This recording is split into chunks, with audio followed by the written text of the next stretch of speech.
Hi everyone. మీకు తెల్ల వంకాయలతో గుత్తి వంకాయ కర్రీ నేను ఇంట్లో ఎలా చేస్తానో చూపిస్తాను.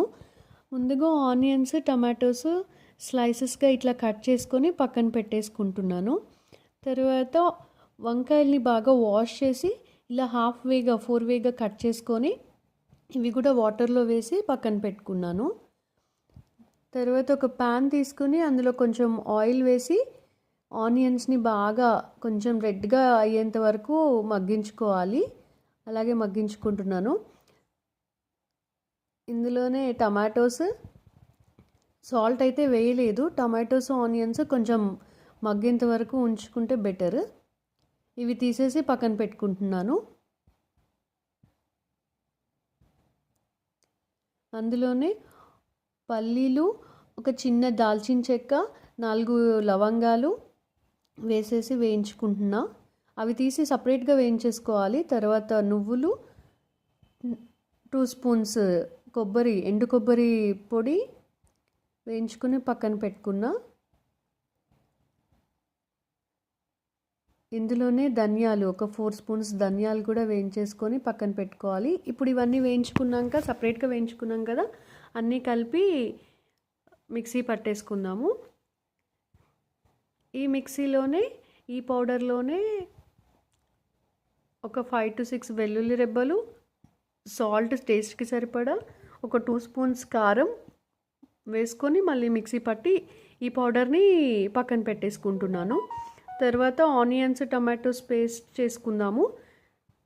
ఈ మగ్గించుకున్న ఆనియన్స్, టమాటోస్ కొంచెం చల్లారాక పేస్ట్ చేసేసుకుంటున్నాను.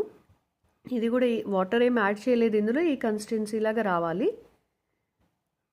ఇప్పుడు వేరే ప్యాన్ తీసుకొని అందులో 2 టేబుల్ స్పూన్స్ ఆయిల్ వేసుకొని ఈ వంకాయలు, కట్ చేసి పెట్టుకున్న వంకాయల్ని ముందుగా ఒకసారి వేయించుకుంటే బాగుంటుంది, తొందరగా ఉడికిపోతాయి కర్రీలో వేసినప్పుడు.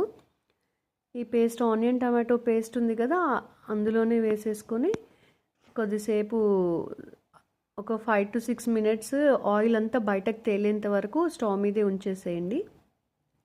కొత్తిమీర, పుదీనా కూడా వేసుకోండి అందులోనే. నేను అలాగే కొత్తిమీర, పుదీనా కూడా వేసుకుంటున్నాను. మనమంతా మిక్సీ పట్టుకున్నాం కదా, ఆ పౌడర్ని కూడా అందులోనే వేసేసుకొని కలిపేసేసుకొని ఒక 3 to 4 కప్స్ వాటర్ పోసుకోవాలి. కన్సిస్టెన్సీ మీ ఇష్టం అండి. మీకు సరిపడా కొంచెం థిక్గా కావాలి అంటే వాటర్ ఎక్కువ పోసుకోకండి. కొంచెం సాల్ట్, టేస్ట్కి సరిపడా సాల్ట్ వేసుకోండి. ఒక 2 స్పూన్స్ కారం వేసేసుకోవాలి. ఇప్పుడు ఇందులో మనం వేయించి పెట్టుకున్నాం కదా వంకాయల్ని, అవి వేసేసుకుందాము.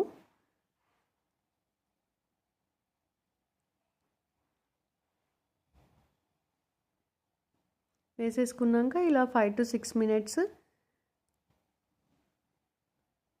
హై ఫ్లేమ్లోనే ఉడికించుకోండి.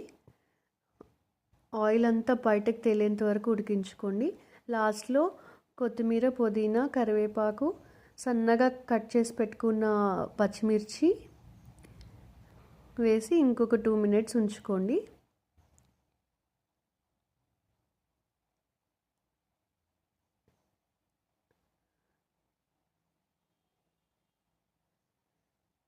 గుత్తి వంకాయ కూర రెడీ అయిపోయింది. టేస్ట్ చేసి ఎలా ఉందో చెప్తాను.